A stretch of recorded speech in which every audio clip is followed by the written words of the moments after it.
A legtöbb turista Hanoiban maradt, pedig alig egy órányi autóútra olyan falvak találhatók, ahol évszázados mesterségek maradtak fönt.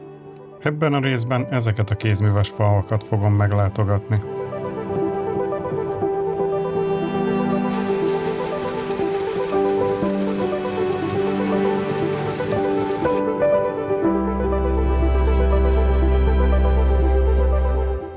Szóval megérkeztünk ide a Füstölő faluba, ma privát sofőröm van, majd megmutatom a kocsit, mert az is érdekes, ez a helyi márka Winfast egyébként, ami elektromos autókat gyárt, és itt Vietnámban elég sok van belőle, azt hiszem már 30%-os a részesedésük.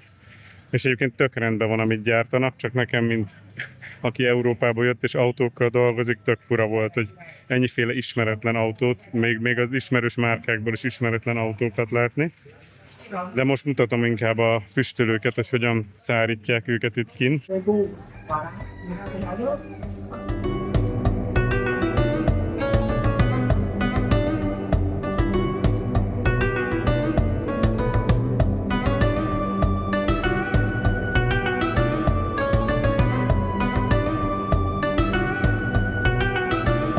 Amikor idejöttem, azt hittem, csak színes füstölőket fogok videózni, de kiderült, hogy a komplett gyártási folyamatot is meg lehet nézni és ki lehet próbálni. Felrakják a gyantát a pálcikára.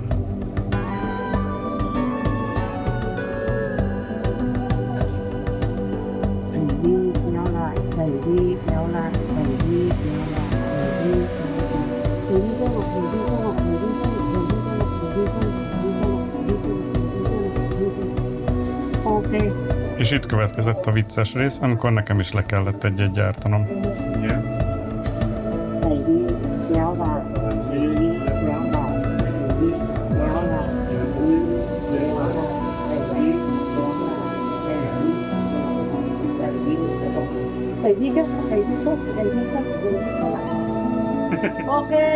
Egyébként a néni nagyon megdicsért, hogy nem sűrűn szokott ilyen jól sikerülni turistáknak a füstölőkészítés.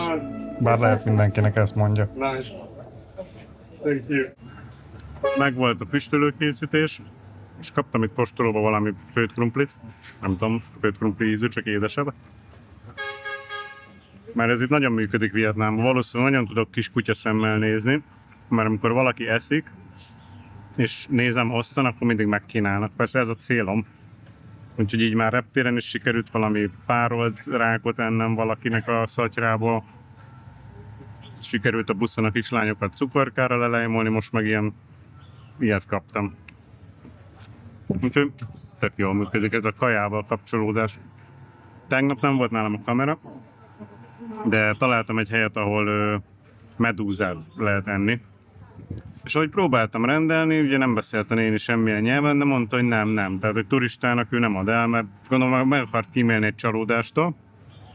És amilyen szerencsém volt, bent ült egy csapat fiatal, és az egyik lány kikiabált nekem, hogy angolul, hogy ki akarod próbálni a medúzát? Mondom, igen, na gyere, akkor itt van az enyém, ebből lehetsz.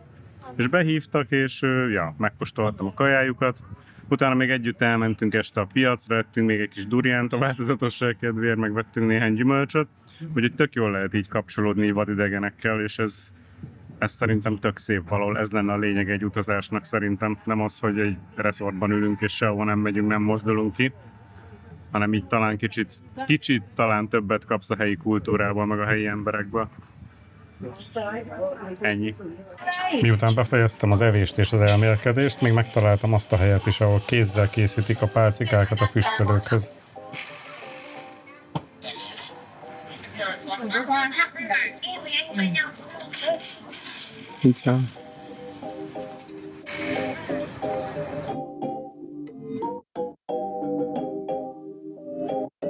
A következő megállom Hanoi egyik leghíresebb kézműves település, a Cheyenne falu volt. Több mint 1000 éve készítenek itt selymet, és a mai napig rengeteg család ebből él. Beljebb sétálva egymást érték az üzletek. Elsőre azt hittem, ennyi az egész. A legtöbb látogató valószínűleg vesz egy selyemsálat, aztán továbbáll.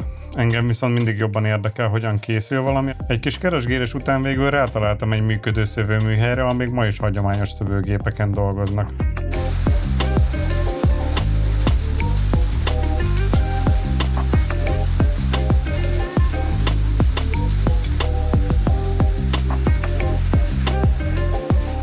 Szóval ilyen hangzavar van egy ilyen szövőüzemben.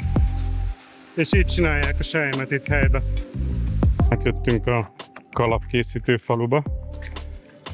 És most itt meg fogom nézni, hogy készítik ezt a tradicionális kalapot a helyiek, ha minden igaz.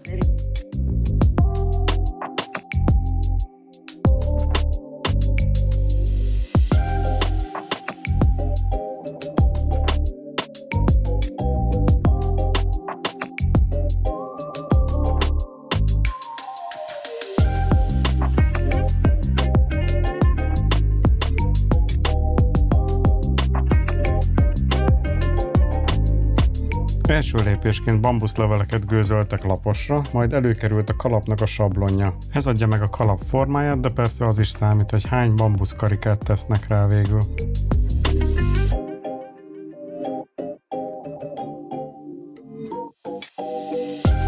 Majd az egész kalapot betakarja a korábban kigőzölt bambuszlevelekkel és lekötözi. Ezután vastagabb bambuszból újabb réteg következik, amit szintén lekötöz, majd az utolsó réteg a korábban kivasalt bambuszlevélből készül, melyet utána oda is var.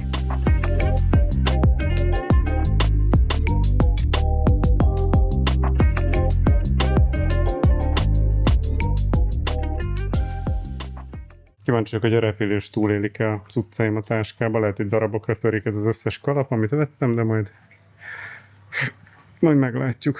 De nagyon jó pofa a hely. Nagyon kedvesek voltak. El lehetett beszélgetni fordítóval. Úgyhogy nagyon érdekes volt az egész hely, tanulságos. Jó, hát elköltöttem kalapokra. Azt mondja, vettem a gyerekeknek 2 kalapot, vettem magamnak egy hagyományosat, meg vettem egy selyemmel borítottat. Elköltöttem rá 500 000 dongot, úgyhogy ja, erre kell számítani kb. 10-valahány euró. Ja, amúgy 50 000 a belépő, és 50 000 dong, hogy megnézd, hogy hogyan készül. Tehát az még egy 100-as, úgy készüljetek.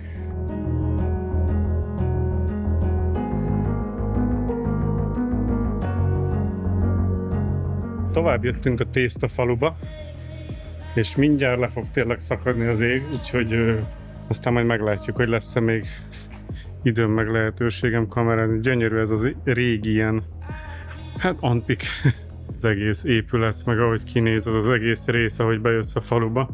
Nem nagyon látom, hogy bárhol bármi tésztára utaló nyom lenne. Attól független helyes kis falu, de semmi nincs, ami arra utalna, hogy itt tésztát készítenek. Aha, itt van amúgy a tészta készen. Így néz ki amúgy. Ráadásul ilyen szójaszósszal csinálják, hogy színezik valahogy. Mint mondtam, engem a készítés érdekelt volna, de... Mielőtt visszaindultunk Hanoiban, még volt egy hely, amit semmiképp nem akartam kihagyni. Rengeteg díszes szobor, festmény és szép épület található ebben a komplexumban, és a kertjében még teknőseket is találtam.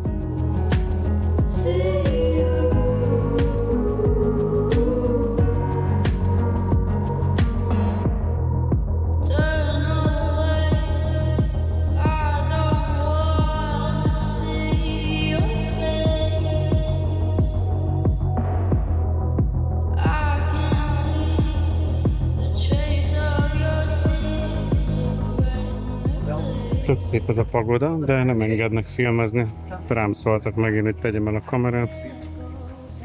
Nem mint hogyha bármi baja lenne bárminek a kamerától, de nem lehet kamerázni, azt mondták. Ha egyszer Hanoiba utaztok, mindenképp érdemes rászánni egy napot, hogy elhagyjátok a belvárost. Nekem végül ezek a helyek adták a legemlékezetesebb élményeket.